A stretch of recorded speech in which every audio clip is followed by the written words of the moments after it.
En la atmósfera de un mundo que no aparece en los mapas antiguos, la humanidad había aprendido a flotar entre nubes y corrientes eléctricas, a edificar ciudades ancladas a pilares de plasma que atravesaban el cielo como raíces hacia el vacío. Fortaleza Epifanía se elevaba sobre la superficie con la dignidad de una catedral suspendida, terrazas circulares, jardines colgantes que se mecían con el viento ionizado. Antenas en forma de manos que recogían la luz de un sol pálido. Desde lejos, la ciudad parecía una constelación invertida, y desde cerca, una promesa frágil que se sostenía con soldaduras, juramentos y fe. Fue allí donde ocurrieron las primeras observaciones que nadie entendió del todo. Los sensores registraron un silencio en la red de eco que recorría los anillos de la ciudad, una ausencia de patrones que las máquinas, acostumbradas a encontrar orden en el caos, no pudieron clasificar. Luego aparecieron las sombras de cristal, columnas de luz negra y facetas translúcidas que se curvaban como insectos de vidrio. Los habitantes las llamaron talks en los informes técnicos y las describieron con términos que apenas tocaban la realidad, no eran seres de carne ni de metal, sino de estructura resonante. Todo lo que capturaban con sus ondas se convertía en una canción ajena, una lengua que borraba coordenadas y dejaba solo el rumor de su hambre. Los talks se movían por patrones electromagnéticos. Percibían la vida como oscilación, y todo aquello que emitía ritmo y orden los atraía. Bajaron en oleadas desde las corrientes superiores, silenciosos al principio, exploradores curiosos por la armonía humana. Lo que no esperaron fue la fe que acompañaba a cada latido humano, un pulso que no solo era biológico, sino un pacto con los muertos, una cadencia aprendida en las noches de escasez. Una repetición de promesas que había resonado desde la primera víspera en la que la humanidad se negó a morir. La narrativa omnisciente describe ahora un detalle que marcaría la leyenda, el objeto que, en los planos microfísicos donde los talks buscaban resonancias, se convirtió en un error fatal. No fue la pistola más poderosa, ni la torreta más afinada. Fue la voluntad humana hecha cuerpo y su manifestación más íntima, el corazón. No el órgano en sí, sino la pulsación colectiva, el latido sincronizado de miles, la unidad rítmica que los seres de cristal no pudieron procesar.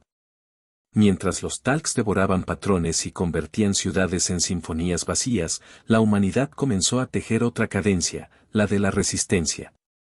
En la primera noche de las sombras, mientras Epifanía parpadeaba sus luces buscando señales de apoyo interestelar que nunca llegaron, el capitán Efraín Soria recorrió la terraza central con pasos que eran la mezcla de un soldado y un sacerdote. No habló. No hacía falta.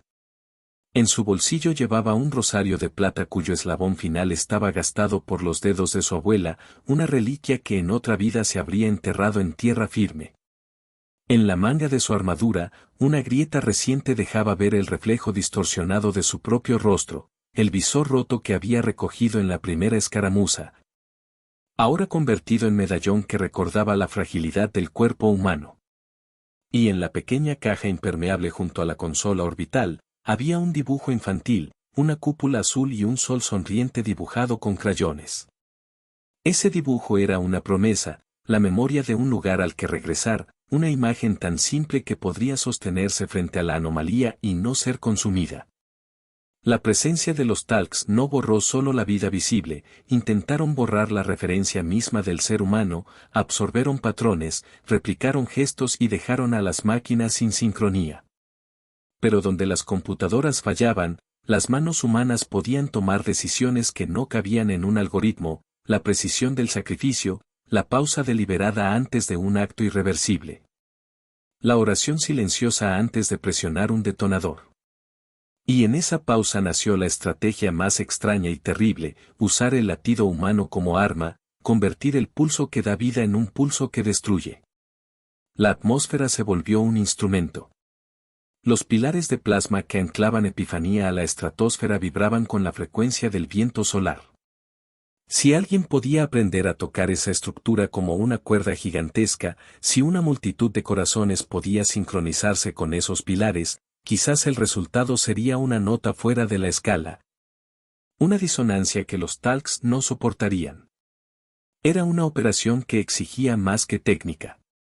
Requería fe organizada en grupo, una liturgia de golpes en el pecho, un acuerdo de morir juntos si la música resultara demasiado fuerte. Los engranajes de la ciudad siguieron su curso. Se cerraron los puentes, se levantaron barreras y se rezó en silencio en capillas convertidas en centros de mando. Y en el fondo de todo, como una sombra que no terminaba de despegarse, la pregunta, ¿qué parte del cuerpo era la que más aterraba a los Talks? No fue la mano que construía armas ni la garganta que gritaba órdenes. Fue lo que por generaciones había mantenido a la humanidad unida en noches sin esperanza, el latido del corazón. Allí, entre la carne y la promesa, surgió la estrategia que pondría a prueba al universo y a la fe. La estrategia se forjó en mapas holográficos que flotaban como constelaciones sobre la plaza de máquinas. Allí la tecnología humana, heredera de urgencias y exilios, volvió su ingenio no a disparar, sino a escuchar y a reconducir. El responsable de ese giro fue la teniente táctica Marta Ledesma, experta en resonancia y sistemas de propulsión atmosférica. Pensaba como quien diseña puentes, cada latido debía encontrar su contraparte en la estructura de la ciudad. Junto a ella, un equipo de artífices, técnicos y religiosos trazó el aparato que transformarían la carne en instrumento, el campanario cardial. Una matriz de amplificadores bioeléctricos y tubos vibratorios que abrazaría la columna central de Epifanía. Efraín no delegó. Sabía que la tarea excedía la mecánica. Convertir corazones en arma no podía ser una operación fría, necesitaba ritual. Por eso, mientras los técnicos soldaban y calculaban, los capellanes y los viejos marineros del aire enseñaron a la población cómo sincronizar el latido, ejercicios, marchas con paso de reloj. Cantos sin palabras que atemperaban la respiración. La fe se volvió educación práctica. Cada niño que ponía la mano sobre el pecho aprendía también una instrucción de combate. La matriz fue diseñada para captar, modular y multiplicar ritmos biológicos sin traducirlos a datos que los Talks pudieran copiar. No era un castillo de vidrio susceptible de ser replicado por las entidades cristalinas. Era una red de contacto humano directo, una malla donde la piel tocaba la piel, donde el pulso de uno se mezclaba con el pulso del otro, donde el murmullo del miedo se convertía en sincronía. Las pruebas pequeñas arrojaron resultados prometedores, aves mecánicas desorientadas cuando se aproximaban al flujo rítmico, sondas Talks que se fragmentaban al encontrarse con el patrón. Eso bastó para decidir, lo siguiente sería escalar. La preparación incluía sacrificios controlados. Los techos se convirtieron en capillas improvisadas y las plazas en salas de ensayo. Las armaduras se modificaron para permitir contacto directo, guanteletes que podían transferir, pero no capturar, la pulsación, placas que vibraban en sincronía. Se fabricaron cinturones para medir y estabilizar los ritmos. El objetivo era simple en su crueldad: registrar la pulsación colectiva, amplificarla y proyectarla a través de los pilares hasta alcanzar las ondas resonantes que sustentaban la movilidad de los Talks. Si el experimento funcionaba, podría romper el patrón que los Talks usaban como mapa neuronal. Si fallaba, la ciudad sufriría daños severos. La decisión de llevar a cabo el plan no fue unánime. Hubo debates prolongados en cámaras donde la palabra sacrificio pendía como una instrucción que los mapas no podían resolver. Algunos sugerían alternativas: dispersión, retiro a escondites y guerra de guerrillas. Otros, señalando la superioridad modular de los Talks, defendieron que la única opción era convertir la totalidad de Epifanía en un instrumento único de expulsión. El argumento que inclinó la balanza fue menos técnico que humano: la memoria del suelo. Los ancianos mostraron fotografías de tierra firme, las voces contaron historias de niños que no habían visto raíces. La idea de arriesgar todo para recuperar la posibilidad de volver a un suelo para pisar, de permitir que una generación futura regrese a la tierra, pesó más que el cálculo frío del coste. Se eligió a un grupo reducido para ejecutar la maniobra final. No solo por habilidad, sino por la capacidad de inspirar sincronía, veteranos que podían moverse con la cadencia de una nación, músicos que conocían los silencios exactos, y los que, por naturaleza o destino, cargaban una especie de imán emocional. Efraín, aunque comandante, reclamó un puesto al frente. No como jefe distante, sino como latido guía. Su vieja visera agrietada, su rosario oxidad y el dibujo infantil formaron parte del ritual, objetos que traerían a la mente la imagen de una casa para la que valía la pena morir. En los últimos ensayos antes del despliegue, la ciudad señaló su predisposición hacia el milagro con detalles que la técnica no podía explicar. Un faro que llevaba semanas de inactividad comenzó a pulsar en la frecuencia del compás que Efraín sugería. Las plantas colgantes dejaron de oscilar al compás del viento y comenzaron a seguir la respiración de los presentes como si el mundo, lentamente, aprendiera a contener la respiración con ellos. La atmósfera se volvió expectante, una habitación antes de que se abra la cortina, los humanos respondían al llamado de la fe como instrumento y no como superstición.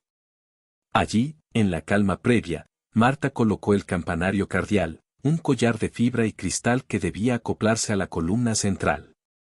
Las cifras finales estaban trazadas, la operación tenía un nombre silencioso, Pulso Epifanía. La primera oleada de la maniobra fue menor, una prueba real de la que no dependía todo. Las plazas se llenaron con cuerpos embalados en guantes y cinturones rítmicos, los músicos marcaron tiempos con palas, cascos y tambores improvisados.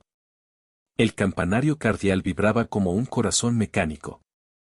Se iniciaron las señales de sincronización, un latido piloto en los altavoces, seguido por una respiración colectiva que se convirtió en un rugido sostenido. Todo parecía estar bajo control hasta que los talks respondieron con una adaptación brutal. Las criaturas cristalinas aprendieron con la rapidez de algo que no siente temor, sino cálculo. Hicieron una variación en su patrón, una especie de contrarritmo que intentó neutralizar la fase humana. Las primeras filas de la ciudad sintieron un mareo, como cuando un barco cambia bruscamente de rumbo. Había un precio por usar una armonía tan primitiva en un enfrentamiento con una inteligencia que procesaba oscilaciones hasta la tercería. El precio fue la vida de los que estaban más expuestos. Efraín vio como una plataforma lateral se rendía a la fragmentación cuando una onda talx encontró su estructura metálica y la frotó hasta hacerlo astillas. No hubo gritos audibles, la violencia fue una música que cortó todo el resto. La primera pérdida fue dolor oceánico, una marea que arrastró a compañeros, medicinas, recuerdos. Pero la respuesta también trajo claridad. Frente a la muerte, la sincronía humana no se rompió. Al contrario, se hizo más precisa. La gente apretó más fuerte sus rosarios, miró las imágenes de la infancia y siguió el conteo. La técnica había forzado algo primigenio, la elección de seguir confiando en el otro. Marta adaptó la matriz sobre la marcha. Cambió el filtrado, aumentó la atenuación en las frecuencias que los talks podían imitar. El campanario cardial empezó a emitir no solo la cadencia de los corazones, sino sus armónicos secundarios, pequeñas variaciones que, combinadas, hacían una polifonía humana imposible de replicar por la fría simetría de las criaturas. Las pruebas demostraron que las máquinas no podían reproducir el desorden que nace del amor, un latido que se acelera por miedo, otro que se ralentiza por sorpresa, una pausa provocada por una memoria. Esa irregularidad fue la clave. Pero el enemigo no renunció. Los talks lanzaron incursiones hacia las torres laterales, buscando separar grupos y romper la malla de contacto. Sus extremidades de vidrio se aferraron a las placas y las partieron, su brillo era una promesa de conversión. Se detectaron patrones de replicación en las facetas que comenzaron a emular partes de la ciudad, antenas, pasamanos, incluso rostros humanos.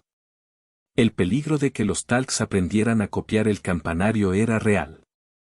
Si lo lograban, transformarían el arma humana en una herramienta de su propio control.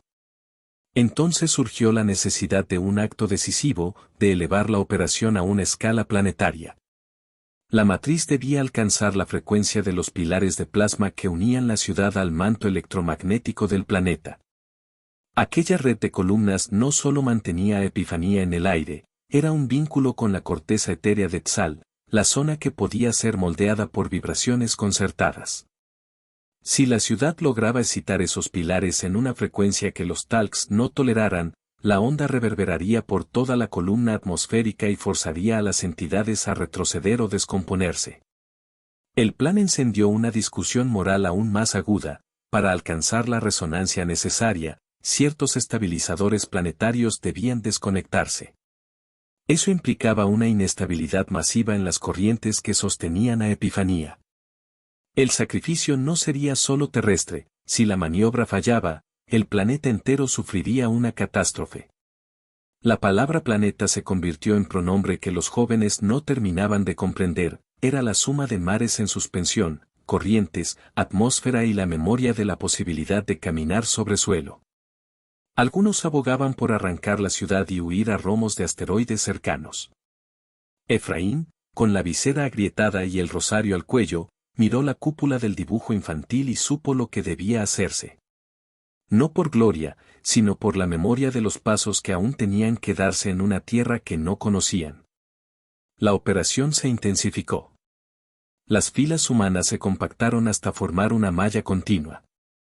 Las comunicaciones se volvieron minimalistas, un pulso por aquí, una respiración por allá.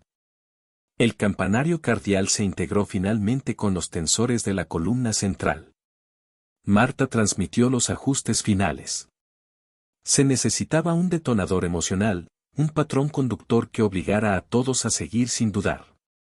Efraín lo tomó sobre sí. No existía ninguna ley escrita que dijera que el comandante debía ser la nota. Pero la gente necesitaba ver a alguien transformar su cuerpo en instrumento y hacer del sacrificio un acto de gracia.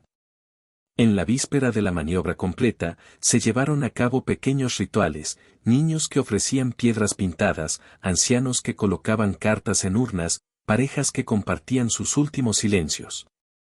La ciudad rezó con la técnica de los que no se permiten fallar. Y en el centro de todo, Efraín ajustó el campanario a su pecho, colocó el rosario entre sus dedos y se sujetó el dibujo en el corazón. La máquina quedó conectada, y el latido de su cuerpo se volvió la guía que los demás seguirían.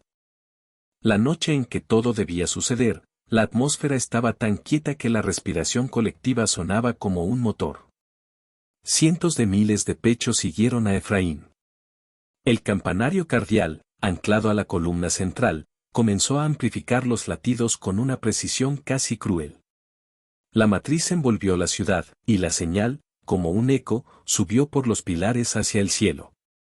En cuestión de minutos, el planeta entero parecía un instrumento afinado para una nota que nadie antes había escuchado. La respuesta de los talcs fue feroz y simultánea.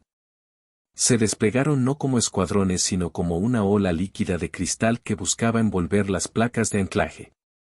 Su brillo se intensificó y su counterritmo empezó a intentar anular el patrón humano.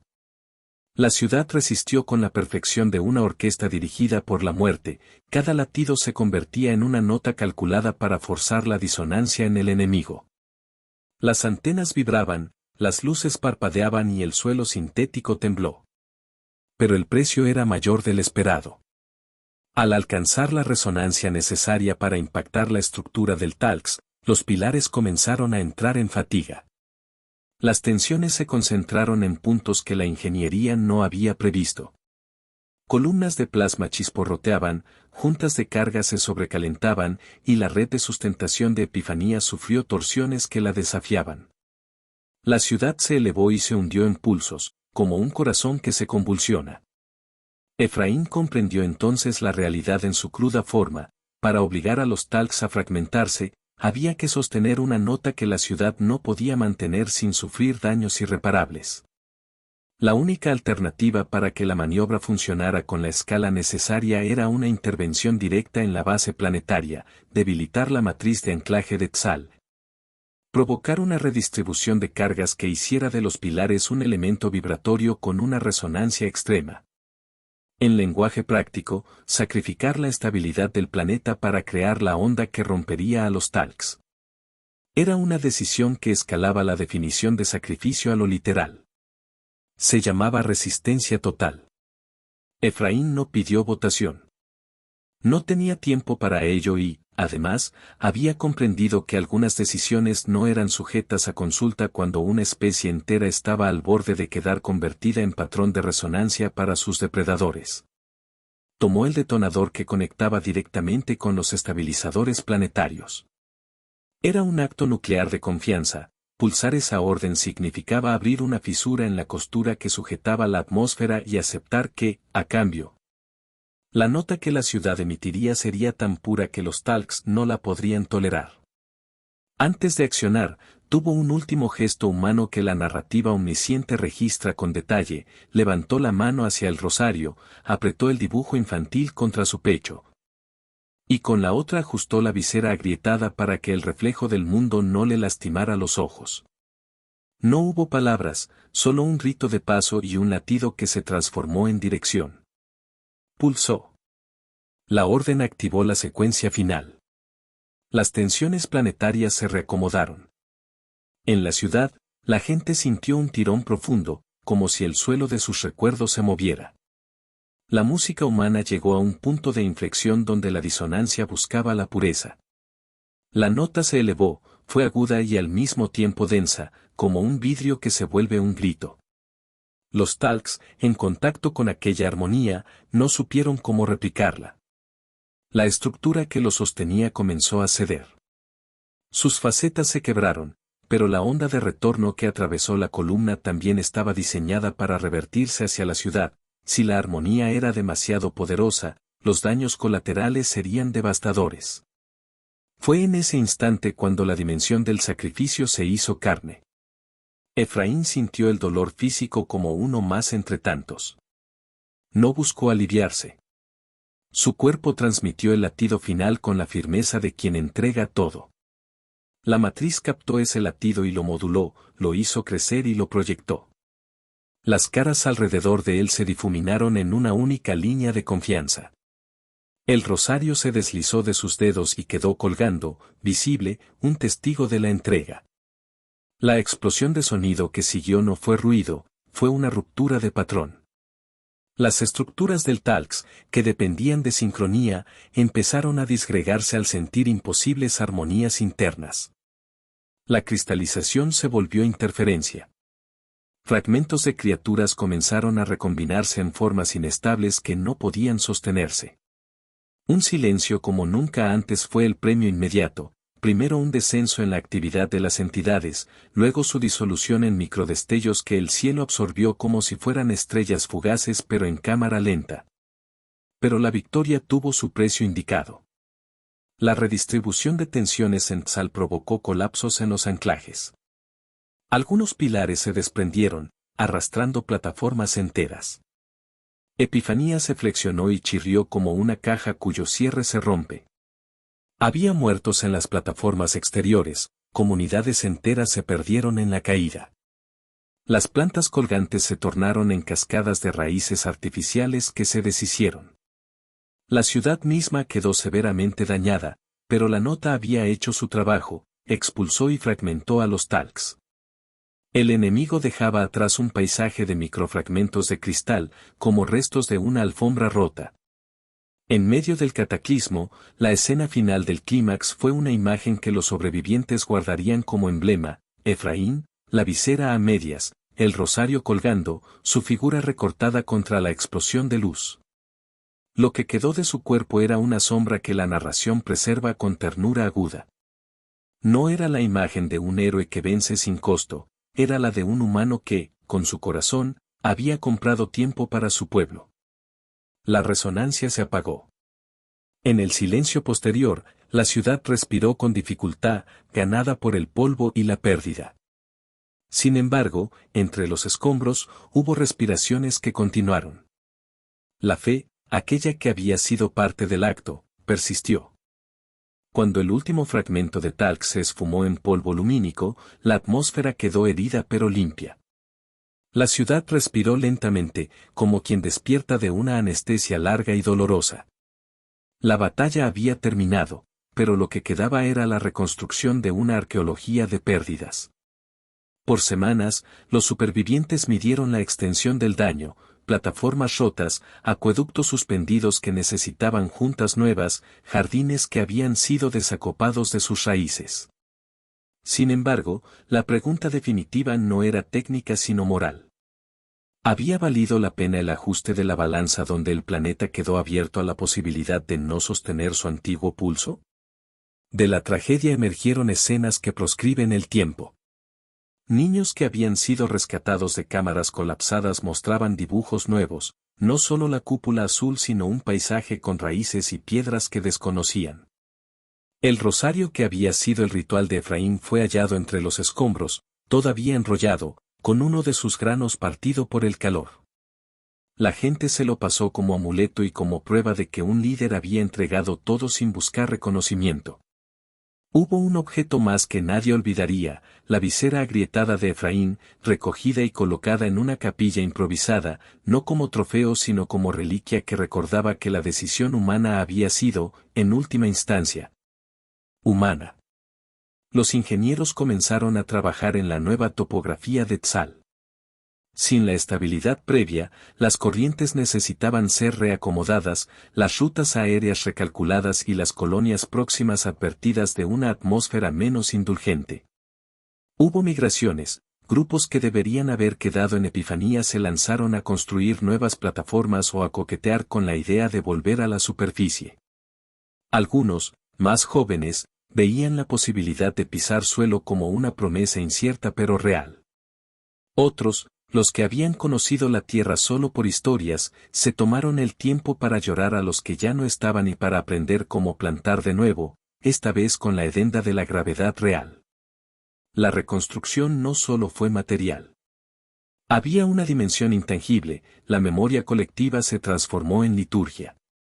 Las iglesias y los centros comunitarios que habían servido como cuarteles ahora fueron también escuelas donde se enseñaba la sincronía que había derrotado a los talcs. Pero con la advertencia de que tal recurso debía ser preservado, no malgastado. Los niños aprendieron que el latido puede ser tanto puente como arma, y con esa lección vino la responsabilidad de cuidar el ritmo que sostenía la vida. El sistema planetario respondió a la intervención humana con una lentitud sabia. En días, las corrientes se restablecieron en formas distintas, en meses, nuevas colonias comenzaban a probar el suelo, a excavar y a encontrar minerales que antes quedaron fuera de alcance. La atmósfera curó sus rasgos más dramáticos, aunque sin olvidar la cicatriz. En el horizonte, se vislumbraban nuevas auroras, matizadas por la historia reciente. La naturaleza, al modo de su fiera paciencia, incorporó la ausencia de lo que había sido sacrificado. Las historias de los que se quedaron también se convirtieron en lecciones de táctica y de fe. Marta escribió diarios, no todos fueron técnicos, algunos eran confesionales, donde anotó la secuencia de frecuencias que resultaron letales para los talcs. Pero también las prácticas rituales que lograron mantener a la gente unida en medio del terror. Sus notas fueron tanto un manual de protección como un libro de oraciones para tiempos de maquinaria.